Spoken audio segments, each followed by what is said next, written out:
and the formalities of changing our relationship from hosts and guests, those formalities have not taken place. It doesn't mean they won't, but they have not yet. And that's just part of our shared history. Being welcomed to our territory is also a really important protocol. I want you to understand it's not a casual thing. I want you to understand what our lands mean to us. Our lands are made up of the blood and the bones of our ancestors for thousands and thousands and thousands of years. It is all sacred to us. We have a shared history. My grandfather, my great-grandfather talked about working with in orchards and farmlands. Lands were leased on our reserves, and we've had a good and long history between our people and all of the peoples of Asia. So I'm honored to be here today to recognize that history and that we continue that good, strong relationship. Linda. One more word I want to share with you is the simple word for water in my language is siulk. Siulk. Boy, we got a good audience. They're all participating. First part of that word, siust. Humans drink out of the palm of your hand from the lake or a creek. Second part of that word, siulk, is the sound animals make when they lap the water. So, it's humans and animals together, not one more important than the other. To the stage to deliver her remarks. There she is. But more important is we need to reflect. It's not only a time to recognize Asian Canadians' contribution to this country, it's also a time to reflect on what Asian communities have experienced, on what we are experiencing today, and what kind of future we hope to build together. This year is especially special, meaningful. It marks the 15th anniversary of Asian Heritage Month Okanagan events. Led by OCCA, together with our valuable partners, including OFC, OCCA, KJLS, the Sikh Temple, and many growing Asian communities. 15 years is not easy. We must acknowledge that discrimination still exists in many forms and across many sectors, visible and invisible. This is not only a reality for Asian, but also for Indigenous, for Black, and other racialized groups. All of us are here together, standing together. This is why spaces like this matter. For a decade and a half, this committee has brought together people from all parts of our community, created space for cultural exchange, and helped foster greater understanding and inclusion in our community. That kind of sustained commitment does not happen by accident. It is a result of passion, vision, and an unwavering belief in the importance of belonging by dedicated volunteers year after year. On behalf of MP Fuhr, I want to recognize you formally and thank you for these 15 years of leadership and service. Your work has made a lasting impact and our community is stronger and richer because of it. To everyone here today, thank you for being part of this celebration. May this month be filled with meaningful conversations, shared experiences, and continued connection. Wishing you a wonderful Asian Heritage Month. Thank you. It's important that we do the work to acknowledge Asian heritage and that we do the work to continue to make sure that we are ending racism, that we are strengthening cultural ties, and that we are moving forward as a province together as a unified community. Equally, it's so important in the role that I have around jobs and economic development to recognize that that heritage is a huge part of our economic strength. We are strengthened in this community and in every community across Canada by Asian Canadian entrepreneurs. Recognizing how it has strengthened our economy, how it has strengthened our cultural fabric is so important, and recognizing the opportunity and influence of Asian trade is also crucially important. Asian Heritage Month is an opportunity to recognize and celebrate the stories, celebrate the traditions, and the lasting contributions of Asian communities here in Kelowna and across Canada. For generations, Asian Canadians have helped shape our communities and our city through business, through their culture, through their innovation, and also their community leadership.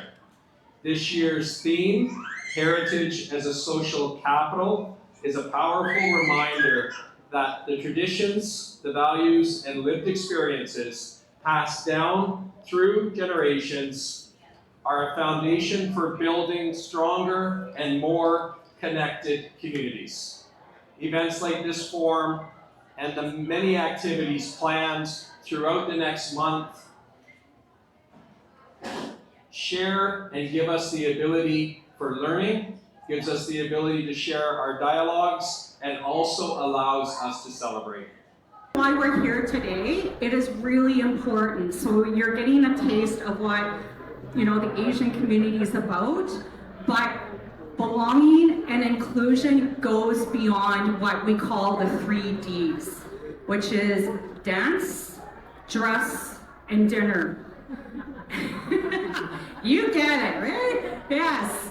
And because a lot of times I've seen this in a lot of organizations where we just do that surface talk. It's like, let's have a potluck. Everybody bring, a potluck from their country, which is great. I'm not saying that is not important, but we need to start having these real conversations. That's why we're up on stage today, to say that this goes beyond just the surface talk. And I know with Grouse, Pamela, Limlip for sharing your heartfelt story. I loved how you shared the difference between land acknowledgements, because so many times Indigenous people are called to do the land acknowledgement. And so thank you for sharing that, because this is how we move forward, is coming to events like this and actually truly learning, and just not coming in and doing the surface level piece of it and then walking away. So with that, felt kind of weird. Excuse me. I keep dropping all my papers, so don't mind me, but whatever, don't need those. Okay. So we have these 4 panelists, and so what we're going to be talking about today, again, it goes the impact. We're going to really get into hearing some real stories. So I'm going to put each of them on the spot right away.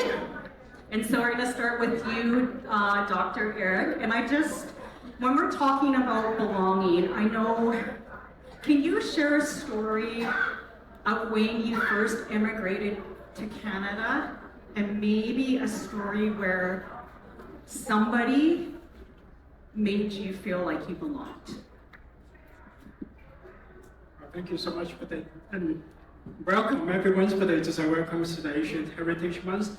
And 2026 is also mark my 20th years in Canada. But I moved to Canada from Hong Kong. That's 20 years ago, 2006. For that, so when Denise is really talking about belonging, for that I'm here. I spent a little bit close to half of my life in this wonderful, beautiful land. For that, and this is my 15 years in the Okanagan regions, 5 years in Toronto. For that.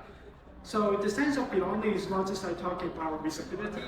So being a visible minority, for that, being here in the place for that, or in the workplace I work at UBCO for that.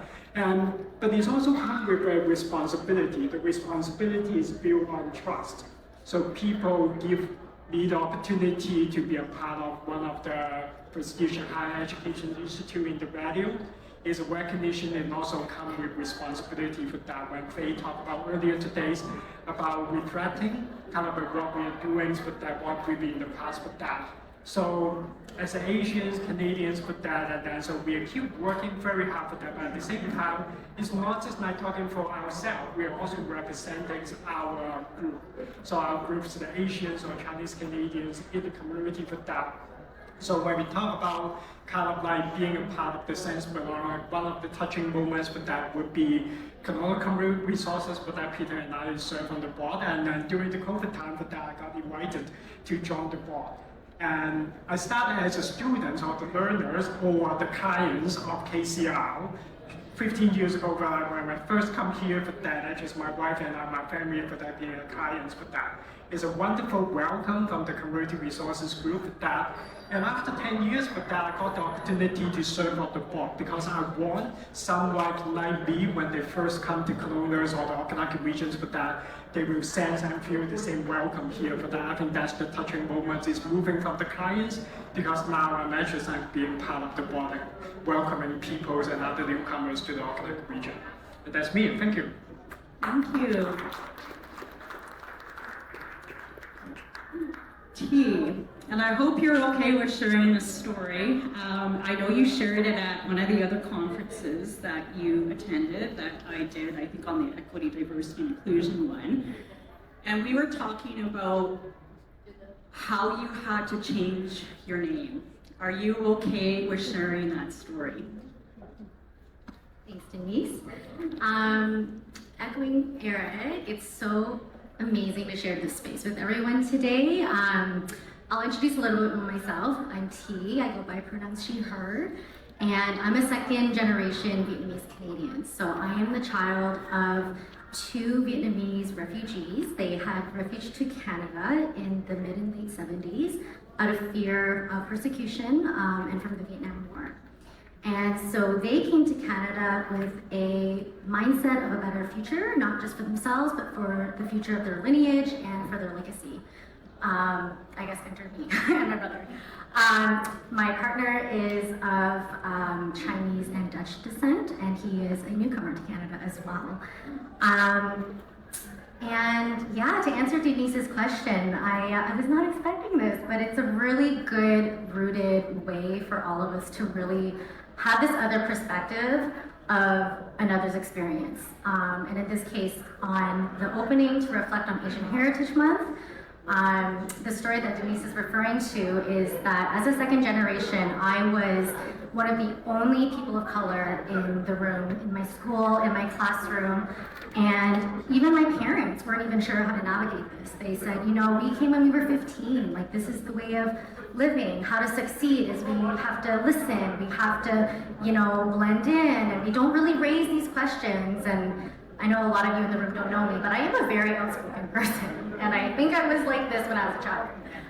But in high school, I started applying to jobs, part-time jobs. I went to school at the University of Ottawa, and then I was applying after my exams for my first full-time job. And I wasn't getting any callbacks, and I was like, what is happening? Nobody was looking at my application, and I'm like, I'm gonna have a business degree. I didn't think that this was gonna be hard. And then someone told me, you know, maybe change your name from T, which is spelled T-H-I, and it's not really the easiest name to pronounce. And then like, why don't you change it to Tina?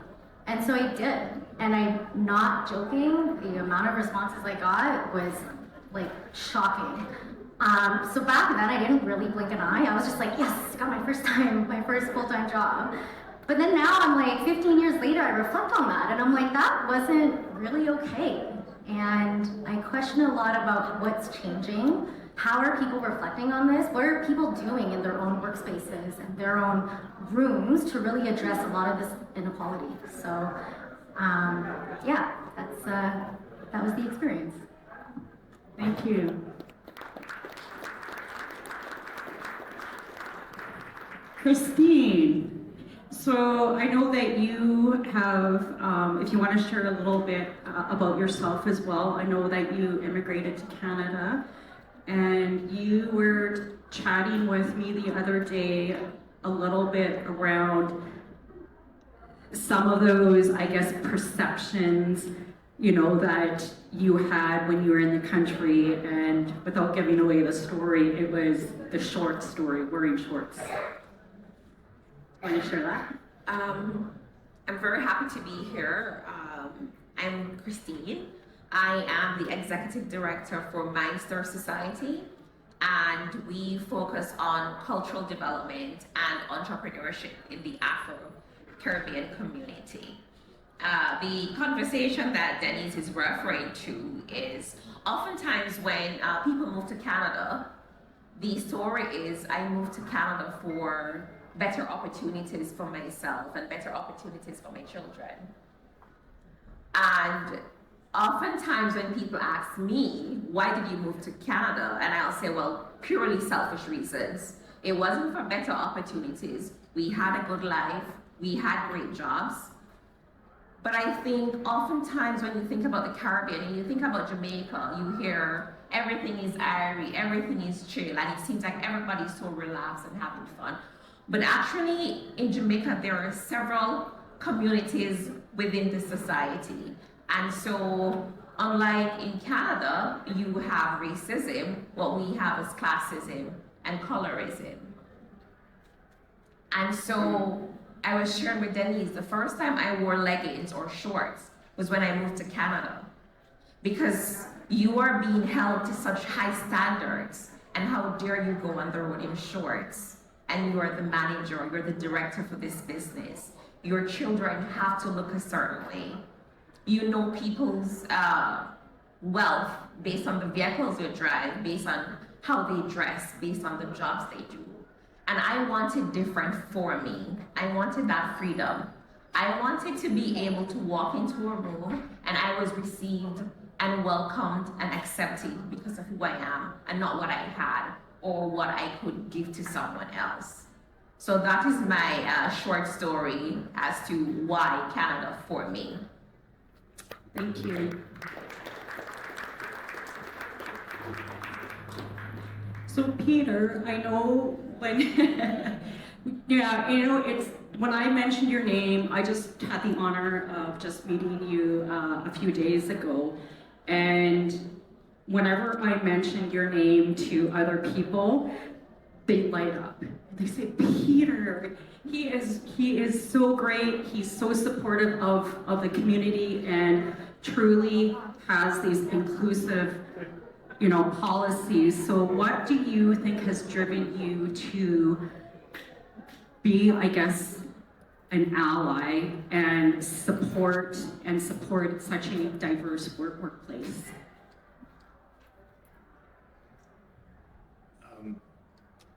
Peter, old grocer, been around 37 years in the community. But most of what I try to live today is because of my mom and my dad.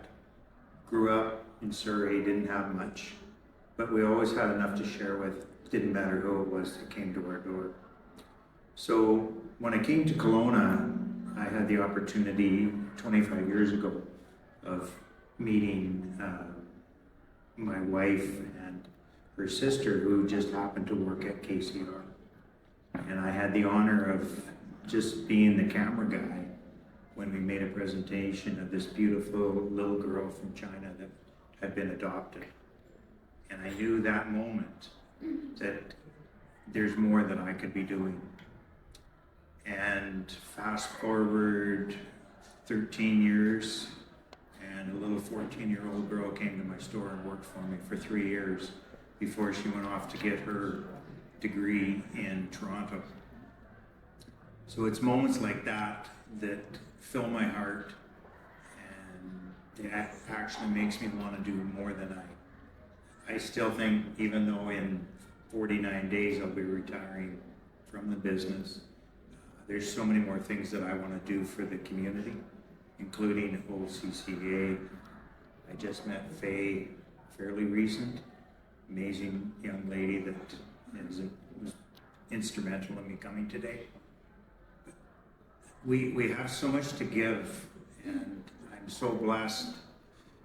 In 2017, I was presented with an award from the IRCC, the federal government, for the work that I was doing with new Canadians.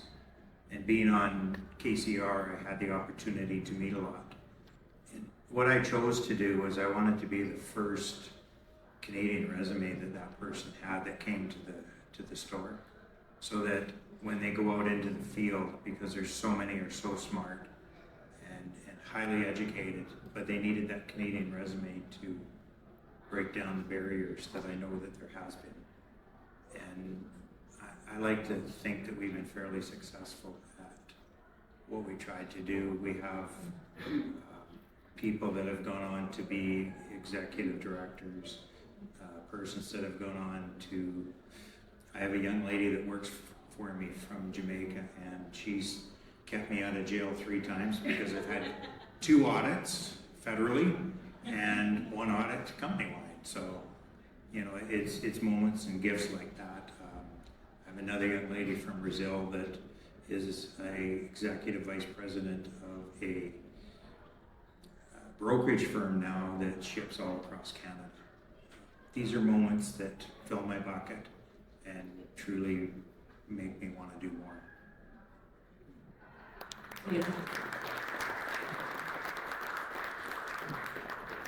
So as you can see, we have a lot of diverse perspectives on here, different, you know, like in terms of in the background, lived experiences, but also there's diversity in what people do on an everyday basis. So, you know, when we're talking about belonging, we were talking about earlier that it is intentional. And you have to be intentional. It just can't be, oh, I'm just going to do this. And it has to happen on every level. So I'm going to start with you, Eric, and can you talk a little bit about what you feel needs to shift on a kind of on that, you know, the individual, organization, and global level? I know it's a big question, but cover what you need to in there. Sure, I would say, maybe I just share a little bit of the statistic for the BC alone for that. There's millions of workers, 40% of them are visible minority for that.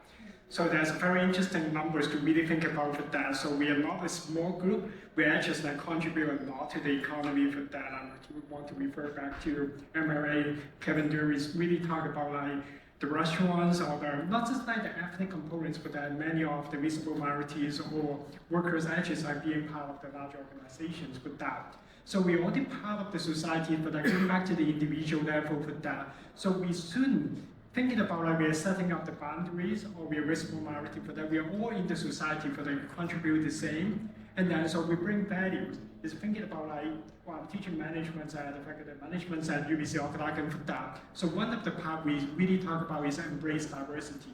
Because diversities come with like different cultural values and belief systems. It's also come with different type of like lived experience with creativity and curiosities for that. So to me, for that would be one of the part I really want to embrace as an individual level for that. If you see something different for that, don't worry or don't feel it is a fear to share different voices for that. That's very important to build a community with differences, perspective, and then different value system for that. But at the end of the day, that is not intentionally creating tensions, but it's really talk about enriching ourselves and creating more alternatives and helping each other to think in a slightly different way for that. So having said, go to the organizations or the meso level, sometimes we call it for that. So we be how we exercise organizations wide for that is not just like thinking about when we talk about DGIs all the time, diversities, equities, and also inclusions. But that I don't want to say that it's just like policies or that would be a token. Sometimes like we refer to that term for that. We're really truly embracing the values why diversity, inclusion, and equities is important. So there's always some systemic kind of like differences or the structural components with that, which is limited sometimes from education or to job opportunity. But from an organization perspective, for that, I think that's the time to really kind of think of change. Because the change we are doing for that is not just like talking about next year's or next annual report or the financial report, but that really talk about like we start the changes, we see the leader, we start moving for that. So that's very important from the organization's level. From the larger level of the society level for that is like we know there's like a lot of things is going on in our world and in our regions as well for that.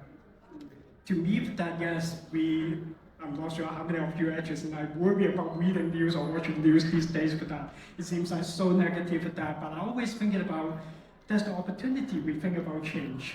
And change is exciting and also create anxieties for that because it's so easy for us to be lazy in some ways, but that because we are so comfortable living in the beautiful Okanagan regions. But when we think about change, but that has also created some level of uncomfortability, but at the same time, the opportunity to build a better world for that. So I think that will be another component, but that we are creating the change is for not just my short-term impact, but it's for long-term impact. It's difficult to measure, but we have to start capturing that for that. I think that would be my perspective for that. Thank you. Thank you. So talking about systems, and T, I know you do a lot of work on, you do a lot of work in the social impact, you've done a lot of work for the future of good. What do you feel is one system that may look inclusive, but actually is, how would you say it? It's actually reinforcing the inequalities.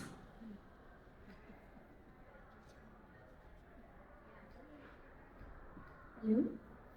Yes? Awesome. Yeah, no, Denise, that's a really thoughtful question. And a lot of what comes to mind is, Eric, you've touched on this and what you just mentioned. It's like, it's almost as if how are we, and instead of system, maybe I'm going to use the word mindset to start. Like, how are we shifting narratives and mindsets to see heritage that's unlike what's systemically here in Canada as a tangible asset? And that's what you mentioned. There's value in that, and we all have heard people talk about it, and some of us in the room are talking about it ourselves, but how are we actually shifting this from a top level down? And there's so many ways that I've seen this work and also not work. But I think one of the things that we do need to ask ourselves is how are we not necessarily calling out this like surface level diversity that we encounter almost everywhere, and how are we also encouraging others that this is how things change? And Eric, you said this too, like it's uncomfortable, but for change to happen, we all have to embrace a lot of that uncomfortability. And that's talking about it and going beyond just talking about it.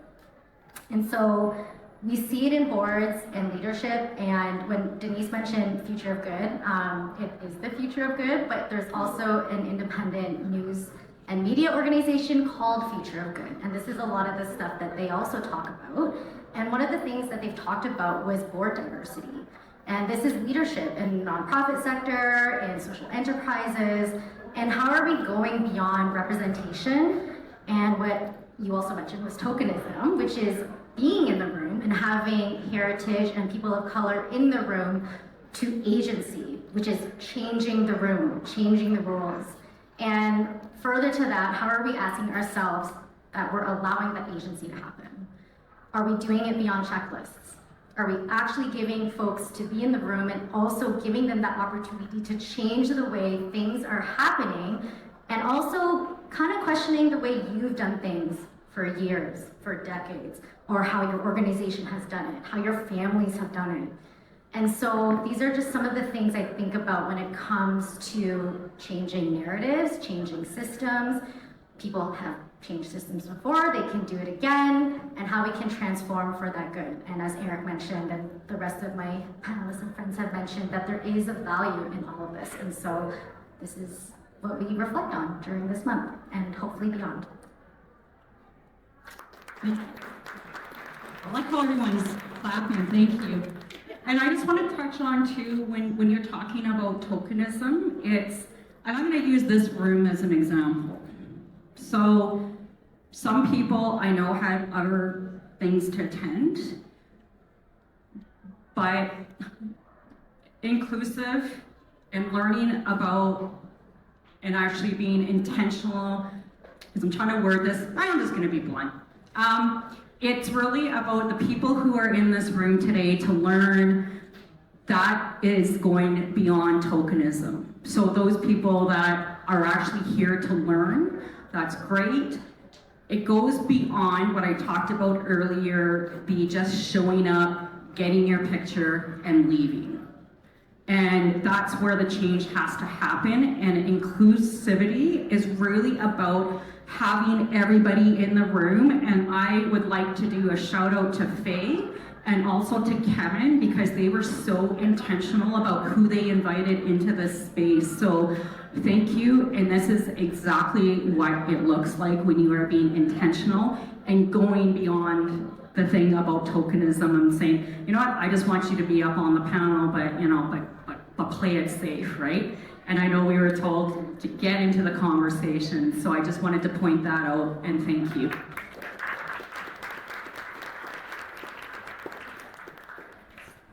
So we were talking earlier, this is also about some generational things. Like sometimes all of us have this feeling of maybe it's a confidence, maybe it's like, oh, I'm too young, I'm too old, my English is a second language, I immigrated to Canada, I might not be allowed or feel that I'm deserving of the actual resources.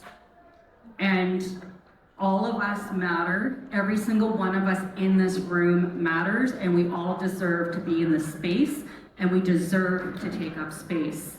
So with that, with Christine, can you share, I guess, a little identity, what happened, and kind of what happened from there?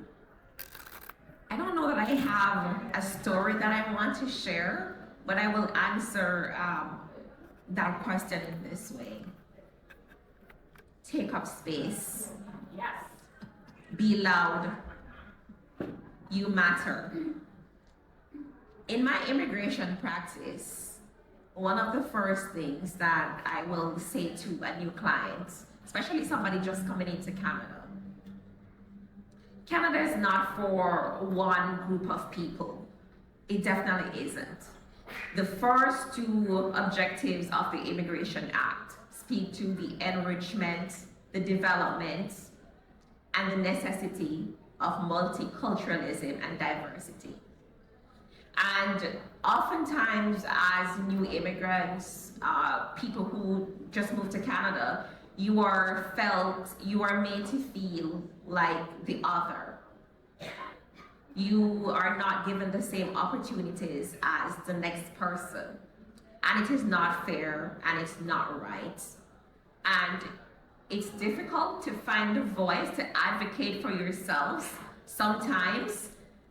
And the responsibility now falls back on the rest of us, on the rest of all of us. What are you doing to make it better? And this is something that I ask myself every day, because once I was in that position, and there were many times, I've worked most of my Canadian career in hospitality. And there were many times I had staff that had unfair treatment. Fortunately or unfortunately for me, my culture that I come from, we're very outspoken, we're direct, we're going to tell you what we feel. And one of the major things that I encountered, just kind of going back to the original question, Denise, is the way you identify culturally and the way you choose to live. Sometimes you have to be very intentional and aware that you do not lose that within yourself. So for example, in my workplace, I may say, Pam, please move that box to point A. Another person may say, do you mind moving the box to point A? Now, the second question, you gave me an option. I might mind. I may not want to move the box. And in the workplace, that person who took that communication as a question, as an option, is now labeled as not a team player, hard to work with, difficult. But what are we all doing to meet each other on the same playing field? There's a duality to everything that we do. And I feel oftentimes, and I think as newcomers and immigrants, we also have to take a stand, because we talk about the rights we have, and we have this right, and how come that person is doing this, and how come that person is getting it, and it's not wrong, because oftentimes you will not get the job or you will not get the opportunity because you did not go to school with Nicole. You are not friends with Sarah, so you won't get the opportunity. But sometimes we have to make sure that our need for having the right doesn't push us into the sense of being entitled, because oftentimes I see that as well. I should have a right to this because you have a right to this. But we are forgetting within that moment the responsibilities that we have in accessing that right. And I think for my own self, in my practice, in my work, in the time I spend with the community, I try to be very, very intentional and very aware of the responsibilities I have coming to this country that has welcomed me. That even though I wasn't searching for certain opportunities, provided me the platform to achieve things that I may not have achieved if I was somewhere else. So, taking away from that question, and I'd love everybody to take this away, understand that we all have responsibilities just as much as we have rights. And we all play a part in making Canada, the Okanagan, Kelowna, a better place for all of us. Thank you.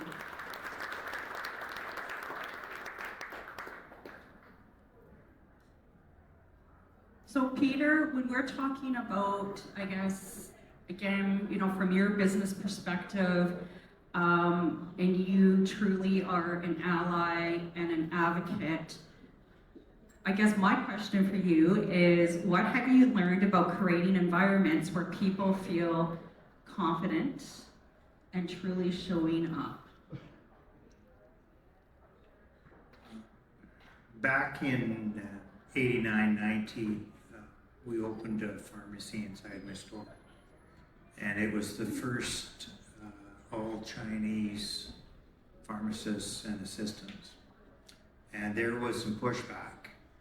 But I think the best thing that I did was the people that didn't like what they saw or met when they came in, I was happy to tell them where they could go to other pharmacies that might suit them better.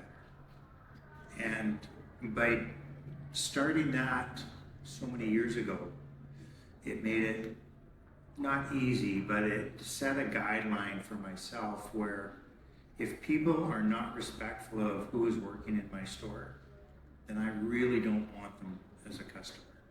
It's just not worth it. And through doing the right thing like that, you get a loyalty from your employee because they know, they truly believe that you back them. And when I say that I want my employees to move on, it's not because I don't want them. It's because I know they can do so much more than what, whether it's a salad bar or something like that. And just, if we're gonna ask these amazing people to come to our country from all over the world, then we have to give them an opportunity to succeed.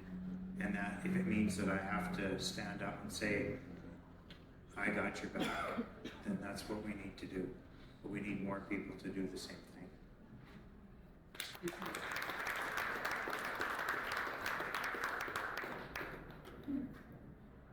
When we're talking about systems, and I think a lot of this stuff sometimes feels that when we're having these conversations, they can be uncomfortable. And hearing people talk even about, you know, stories of racism and other discrimination, it can be really uncomfortable. But we have to be comfortable with being uncomfortable because that's how we grow. T, if there was one system you feel that you could change, what do you feel it would be?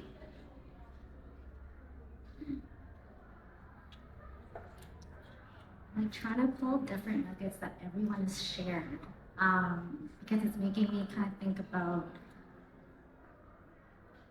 there's giving space, and to what you were saying actually, like, you matter, let's speak up, let's unite 100%. And there's also this question I have too about, you know, there's this vulnerability and this risk at the same time. You know what I mean? And it's like, and please feel free to join in and comment. I don't love a spotlight, but but it's true because, you know, something to shine a light on actually is what happened in Vancouver in the news this week. And does everyone hear about that? Like with the attack downtown? Yeah. And this is uncomfortable, but the reality is that this happens every single day in Vancouver, in Kelowna, in so many cities. Just for context, there was a couple downtown in Vancouver on a working visa here in Canada for over 6 years, and they had been physically assaulted on the street. And his partner, also from South Korea, had expressed that Canada is not safe. And so I think about, you know, these stories. I have some lived experience with my own family being abused, physically and verbally abused, growing up as well. And it's like, how are we protected? And so I question the role that cross-sectorally we all can play. And I don't even know if it exists. And I would love to even, maybe not change the system, but like question the system on like, how are we having community care? How are we protecting people to do this important work, but de-risking all of that? How are we protecting them legally, mentally? And there's these questions I think about. And just for the record, I am not a professional systems transformer. I just love talking about this from my own experience because I know that it takes a village, and I know that it takes compassion, and I know it takes uncomfortability, which seems to be the main theme in this room. And I just really wonder, how are we really protecting our communities and the amazing people, like Peter had mentioned, that are in our country? I'll pause there.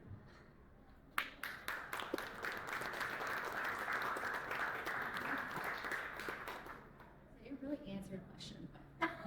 You know, that is okay. It's all good. This is what this discussion is about. I might ask you, you can just take it a whole different way. You're the experts. So, and I guess, Eric, for you, it's, you know, when we talk, when I do this leadership training, when I go in and I do the equity, diversity, and inclusion training or consulting, people are constantly asking, where's the data? And for me, I say, who cares about the data, which might make you cringe. I don't know. But how do you, but I understand you need data, but you also need, how am I gonna ask this, like that human side of things too. So how do you feel that you connect, because you have the human side, you have the quality of data too, so how do you integrate the data into the lived experiences to start shifting those changes? Thank you. It's a good question. But when we talk about data, but oftentimes we talk about quantitative data. So how many CEOs are racially kind of racialized individuals, or how many kind of organizations and employ racialized employees? But then we oftentimes stick to those like kind of a quantitative data and also the trends, how this changed over the years with that. But one thing we forget about that would be the stories behind the data. So why those individuals got hired, and what would be their experience in the organizations or in the community with that. And we started working on the storytelling components in addition to just like collecting data or the quantitative part for that. Because I think that is very important components to really reflecting how, or to making sense with the quantitative data. It's not just like talking about hiring more kind of a visible minority individuals, but how would be their experience, or like Peter mentions, but is how their career progressions with that. And the other components, but then we keep tracking things here and there with that, but we don't really have a very standardized ways. Well, standardized not be the best work for that, but we say that how we can sharing like the stories across different groups and in different locations with that. So we need to have some mechanisms to capture that, communicate that. And maybe going back to the T's points, but then also the questions about the system change. I think education is a very important component. And education is not just happening in the school level, so we just rely on the educators, but I would also say that it's happening in the family level and also the community level. So organizations like OCCAs or other non-profit organizations really supporting the community with that have to step in is kind of like play a very crucial role to educating how. Because, and also same for the school system, the more like the school district or higher education industry for that. So when you start talking about the 3Ds, I don't want we just like limit to those like 3Ds, like the dance and also the dinners and also kind of like the song, dance and song type of celebrations for that. Because to me, they just like you take the surface value of culture, but you don't really go to deeper values or embracing the cultures. But I think that would be another very important component. So having said that, just like going back to the research components, it's ongoing, and also that would be a little bit like the longitudinal components with that. I'm quite interested why we have some policymakers in the room for that, and I always say that it's like every time when policy change, and how is the impact the lived experience. From the quantitative side, but that from employment opportunity, we talk about the immigrations and also international students across not just like the regions, but it's provincial and also the federal level. And how it's really changing the labor markets, how it's changing the operations of the organizations. But more important, I would like to see is more is how it's changing our story. So it's not just like the racialized individual or the resident's story, but also the Canadian story, our community for that. I think that would be very important.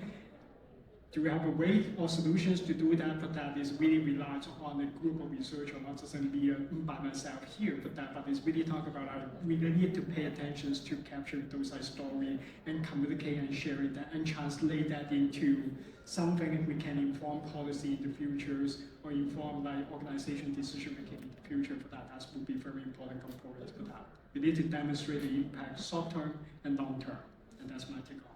Thank you. Thank you.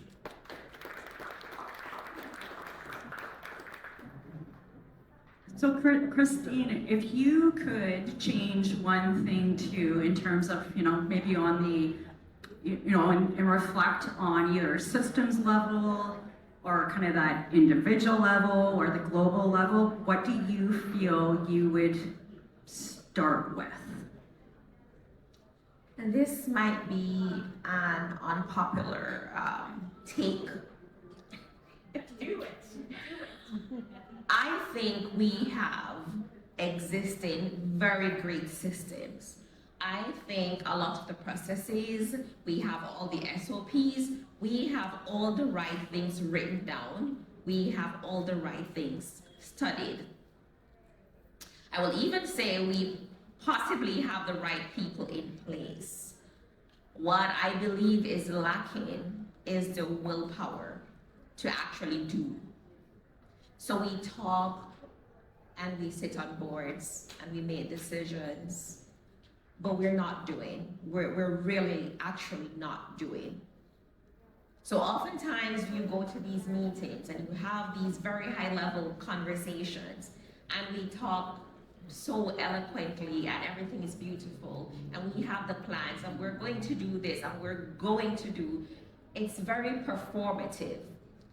And sometimes you will see, and I am speaking from the perspective of a Black woman who's also an immigrant from what's considered to be a third world country, the savior complex. It does not help anyone. So I'm coming in and I see these people and they need help and I'm going to do that and I'm going to do everything, but nobody's actually getting to the roots, the grassroots level and doing. So yes, you volunteer here and it's beautiful and you feel good and you leave and you feel as if you've accomplished something great, and you have. But is it sustainable? When do we get to the point where we know we can't do everything all at once? When are we getting to the point where we're saying, okay, we're reforming this, but we're going to actually do the work? I've sat on several DEI boards and I sit there and I say to myself, Christine, don't open your mouth. Don't say it, because it's crazy to me how we have people sitting on boards, people in government, and people who are the decision makers for all of us, but they are saying the catchy phrases, all the right things, but are you talking to the man that's affected and impacted by the decisions that you're making? Are you talking to the students? You are, as a country, we benefit from a wealth of expertise, a wealth of knowledge that's coming in from other places, other countries, people who have seen the things that we are now dealing with. Are we trying to get that knowledge base from these people? That's what it's intended to do. The whole concept of immigration is that we will benefit from people who are coming in. Are we taking these people who are coming in and are we talking to these people who were here before us? Is everybody coming together in the middle for the good of the country, for the good of the society? And I just don't want to get so carried away because I'm really passionate, as you probably can tell, about these conversations. But I think bottom line is we have the right processes, we have the systems, we have the right thoughts. We just need to get to the point where we're talking to each other and we're doing the verb, the action, following all the plans that we have made. And that is what I see is lacking in our society.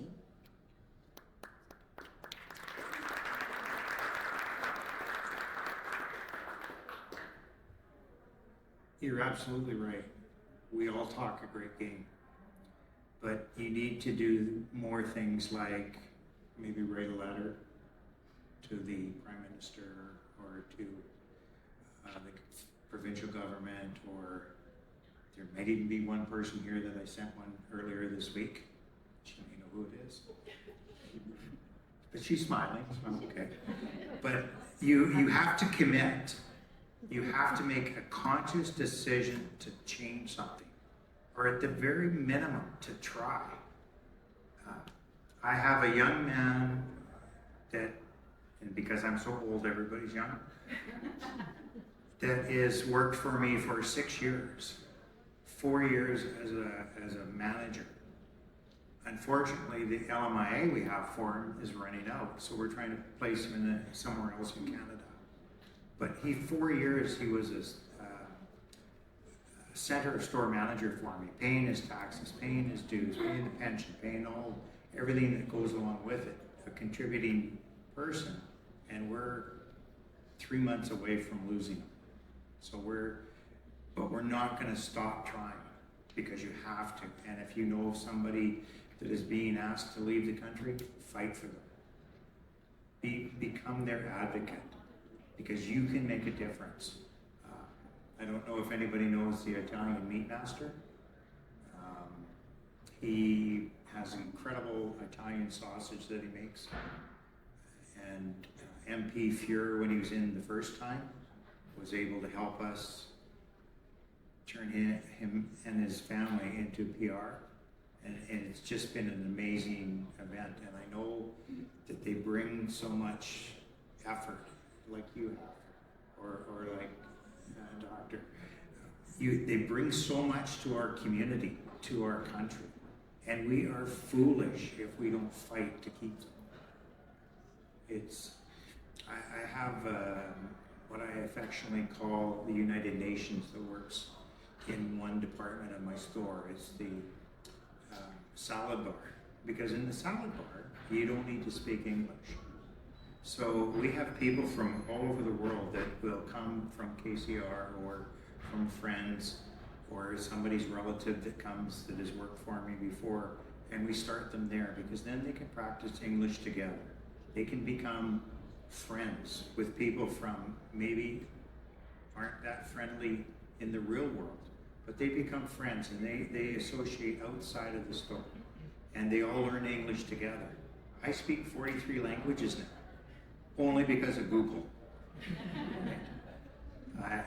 I tried, and I'm going to need more work, but it's about putting the effort into what we need to do, and that is to support the people that have come to our country and make them feel that they're that special person. My mom came, she was 4 years old when she came from England, right? So I'm not really that far removed myself from being a newcomer in our country. other than I'm 100 years old. But being able to just open your arms and open your heart, you get so much out of it. I was talking to the mayor for a few minutes before he had to leave, and I told him how blessed I was to be 37 years in the same store and to see all the changes that have happened, and to have all the friends that I've made along the way. But it only because I put myself out there and I took a chance on letting my heart be broken if it didn't work. And that's what I'm asking each and every one of you. Let your heart be broken, because then at least you know you've tried. Amen.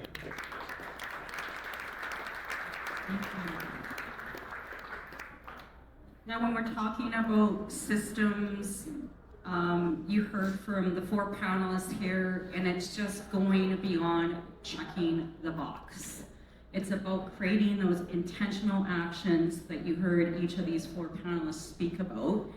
And what I would like to do is, I know that we're wrapping up, we want to have some time for some questions, but I would like to end asking all the panelists, and you can, if something just pops up for you, please feel free to say it. And I think Peter just kind of addressed it, is that to make changes, each and every one of us in this room can do it.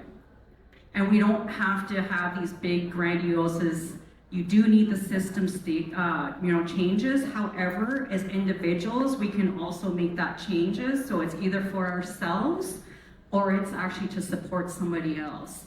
So Eric, P, Christine, and Peter, what I'd like to ask you for the final question is, if you were to give advice to every single person in this room about one intentional step that everybody could do walking out of this room, what would it be? Okay, ready? I'm starting, and then so I think one thing that I just ask a question for that. If you go into the gym on a regular basis, very good. Some very healthy people here for that. What you need to go to the gym, or what you need to do before you go to the gym. Put on your shoes and tie it and walk out your door. Asian Heritage Month is only in May, so what my advice would be really reflecting yourself at that. So when you want to build a better relationship with Asians, Canadians, or Asians communities, or the groups you're interacting in an everyday basis with that, it's like you going to the gym with that. Put on something easy that you can take it and you can embrace that, and you will have a way healthier relationship with each other for a long run with that. So that's the healthy metaphor, and that's what I want to see everyone take away from this room after this talk. Thank you. Who would like to go next? That was so sweet. Put on your shoes, tie them.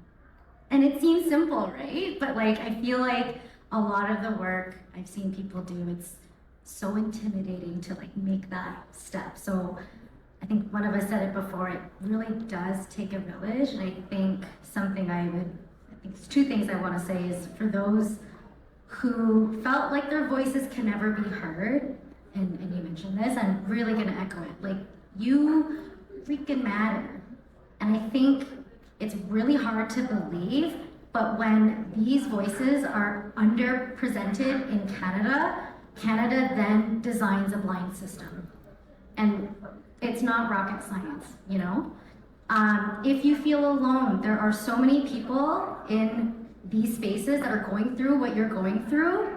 Come chat with me, because I have quite a few resources and groups that I know that are in BC who can really elevate these voices. And on the other side of that coin, how can we build that trust? And I don't know if it's advice, but what I would love to see is people to be more bold and question how things have been done. And you brought up a really good point, where there are incredible systems that exist, and this isn't a conversation on how to overturn them, but look at what the cracks are, and then question those cracks and how we can work with unlike others, with alike others as well, to bridge those cracks and to get things to grow in between. Wildflowers grow in unexpected places. Cool metaphor.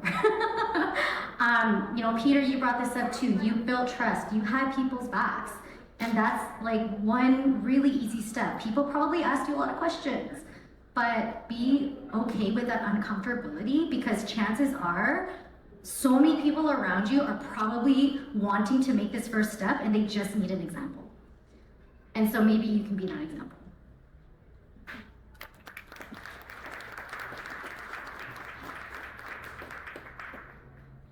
My parting words of advice would be, it's no longer enough to just be a decent human being.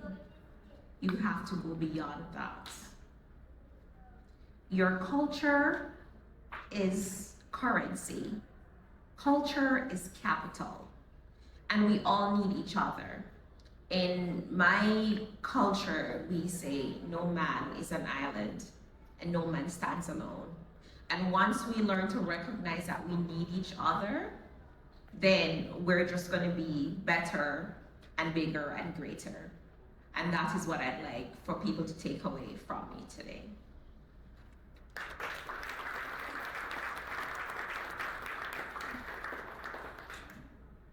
Food.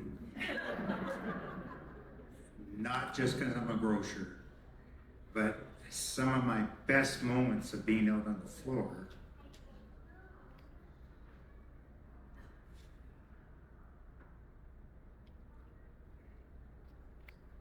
are understanding of food that brings joy to somebody's heart.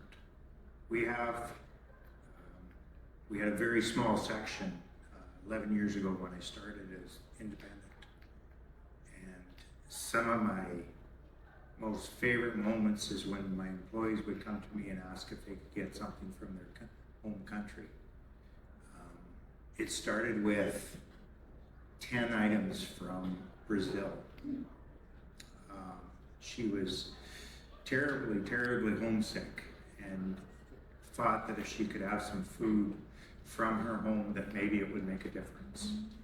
And sure enough, we took those 10 items, and if any of you have been in my store, I now have 180 feet of international shelf-stable food and about 50 feet of frozen and dairy. But it's through that we've built a loyalty, and it's good for business, it's good for community, it's good for your employees. Try a different meal from somewhere. Who knows what, and I'll say it wrong, feijoa. It's a Brazilian meal, or a lentil meal, or beans, or anywhere from around the world. I have had some incredible Jamaican meals delivered to my office. It's pretty lucky because I have about, of the 200 people we have, there's probably 40% are international, another 10% are persons with neurodivergency. And it just brings such a beautiful feel, and the customers pick up on it, and the employees, and people want to work for me. I don't know why, but me. It seems to make a difference when you reach out and you touch somebody's hand, like you do with your land, and you share it with us. You know, I had a blanket ceremony a few years back with the Métis Association. One of the most powerful moments in my life, when they put the blanket on me. But it's just by embracing what we have as Canadians to share, and what we can with new Canadians and landed and students. I think we should have 10 times as many students as we do, because they bring such joy and hard work, and they want to make a change, and that's what we need to do. We need to embrace people, keep the people coming. Thank you.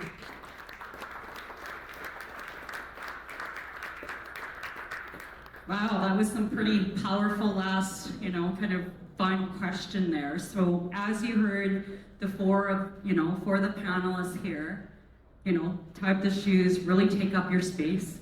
Food, You know, and there's tons of other things, and it's even what Grouse and Pamela were sharing this morning too, right?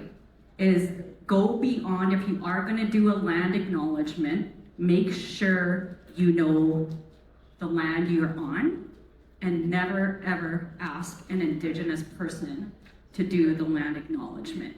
And those are some of those key things that we can start doing as we leave out the door today.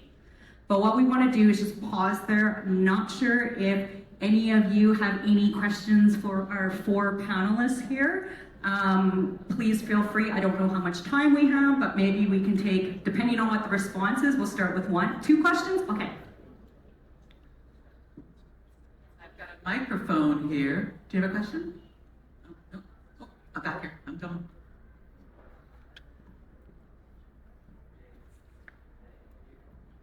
Okay, so my name is Jason, and as a grad, so I'm gonna go to university and explore the world. So I just want to ask, what are some practical ways that I can reach out when I'm being treated unfairly in the future? Thank you. Who would like to start that one?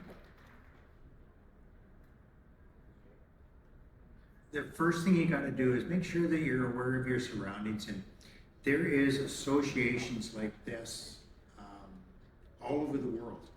There's different groups all over the world that will do the right thing. There's the Rotary Club. Search out Rotary Clubs around the world. They're happy to help someone in trouble, or if you need something, or you just need a conversation, talk to them.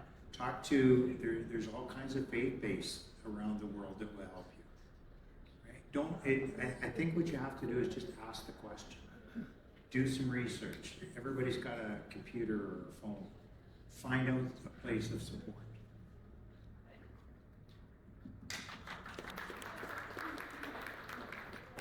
Yeah, I'm gonna add on to what Peter said. Thanks for the question, Jason. And to confirm, when you say you're gonna explore the world, are you traveling abroad or are you backpacking or? Just going to another city for university. I see. Yeah. Every individual person's journey is gonna look different, but I can say that as a woman of color and some of the difficulties I went through, I kind of went into the world being like, I got this. And in ways I did and in ways I didn't, but now that I'm a little older and I've set a few roots here, I think the concept of community has been so important, more than it ever has been before. And not only has it been important, but I've developed like my own deep, rich understanding of what that means to me.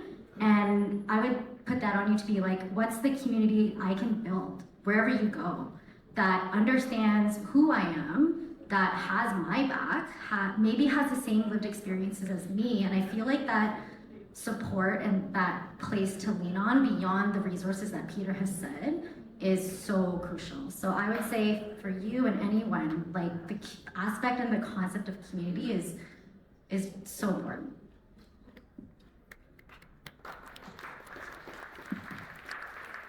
We will just add on for data, like if you go to university, you can find me, and then so, again, that's the easiest way. You have to build your support system. Your support system sometimes is from the organization. There's always a group of departments to help you out, and then so just make sure you are aware with the resources, but that you not ask around. And also, I think the other part of it is that when you feel like someone treat you unfair, or the system treat you unfairly for that, so be vocal.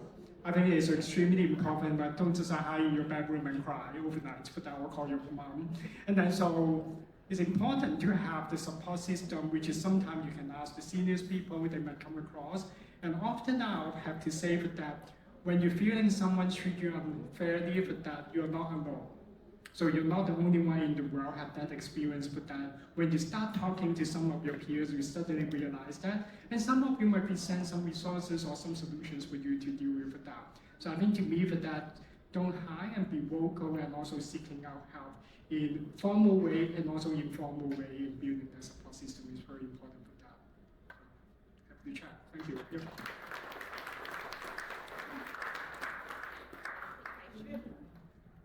to, why not? I'm a mom of 2 adult children and a teenager. So I'll give you the mom's response. Don't be dumb. Be aware of your surroundings. Be aware of the people that you associate with. And you should be fine. And if that fails, go back to Peter's advice and everybody else's advice. All right. I have to take that model too sometimes. Don't be dumb. We do have time for one more question if anybody has. Yep, gentleman up here.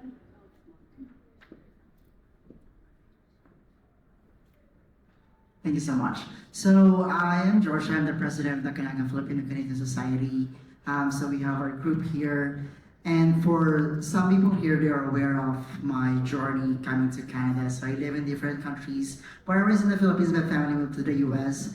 I moved to Saudi Arabia, Singapore, Australia, and then here for work. And every time I go to this kind of event, there's always this question that I would love to ask. It's because I've seen the growth, moving from one country to another, and then I'm telling you right now, Canada has been the best place with regards to being yourself, being your authentic self. I'm gonna be honest with you. Again, I've traveled to 30 countries, and then I've lived in 5 different countries. And it's very easy to say that for me, this is home, like home. I'm not going to run away. This is the last stop. But my question is, what does success look like in our communities in the next 5 to 10 years? Thank you. Thank you. I can start for a change. I think success is very personal. And each of us will have to define what success looks like for ourselves. For me, success is laying in my bed the entire day and not moving unless I have to. I'm successful, I'm done. Now, you have to be willing, and I think you are already doing it, you have to be willing to put in the work. Once you have defined what your success looks like, you have to be willing to put in the work to ensure that you achieve all those different elements on the journey to your success. And you set a specific time frame in 5 years.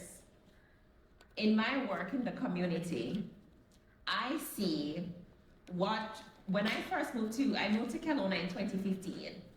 I moved from Kelowna in 2019 because I was seeking for diversity that I didn't find here. I moved back to Kelowna in 2024 because where I moved to was Richmond. And if I thought Kelowna did not have diversity, when I went to Richmond, I was like, okay, this really does not have diversity. And so the cultural fabric of what Kelowna, the Okanagan, will look like in 5 years is going to be amazing because we're all a part of the fabric of what that will look like. And so success, even when you have done your definition right now, in 5 years, you may realize that you have to redefine what that looks like. But I think we are at a great point in the development of Kelowna and the Okanagan. And I just see that it's just going to be great things and greater things that's going to happen. And it provides a platform for all of us to achieve the success that we're looking for, if we're willing to work for it.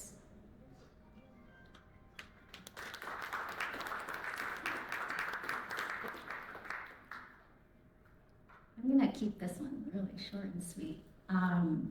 Again, success looks different for everyone, but if everyone just led with love, I think that's success for me. The expedite design. Well, I think in some extent, whether we are all global citizens, we travel around a lot, whether it's short term or long term. So I want to use like Peter's the supermarket metaphor for that. So we are shopping in our cultural supermarket. So the cultural supermarket is not just like buy the food, but it's really talk about we embrace different values and choose and creating our own identity for that. But I think one of the parts is when we talk about the success and how we define that for that. So when we keep adding on this lived experience with that, I don't want to see one thing we are losing our heritage or the identity. So we always have to put our roots or the heritage is a part of this cultural supermarket for and then some kind of scenario that is what happened. So, but what I want to say for this is like be yourself, be authentic, and really embrace your identity. It's an ongoing process for everyone in the room for that. No matter if you are immigrants, you newcomers, but that's your long-term residents here for that. We're always in this cultural supermarket. The world is changing all the time and same by ourselves. And I would say that would be the good part for us. Thank you. And the reason I say more food is because it means that there'll be more diverse people in our community and that there'll be more embracing of culture. And I just can't wait for it. That, and I hope I don't have a walker in 5 years. But no, food is the easiest way to connect with somebody. And everybody should go home and cook something different from, I challenge you, cook something from the opposite side of the world you're in today. And you're gonna love it. I'm just thinking, I actually don't cook, so. What's your suggestion? Oh, yeah. Uber? Okay, yeah, I'll come over, yeah, anytime. With that, I would actually like just do a heartfelt thank you to each of you. So, Eric, Pete, Christine, and Peter, thank you so much for sharing your insights. Thank you to each and every one of you for being in this space and hearing your stories. This is how we start to make change. So with that, thank you and enjoy the rest of the event.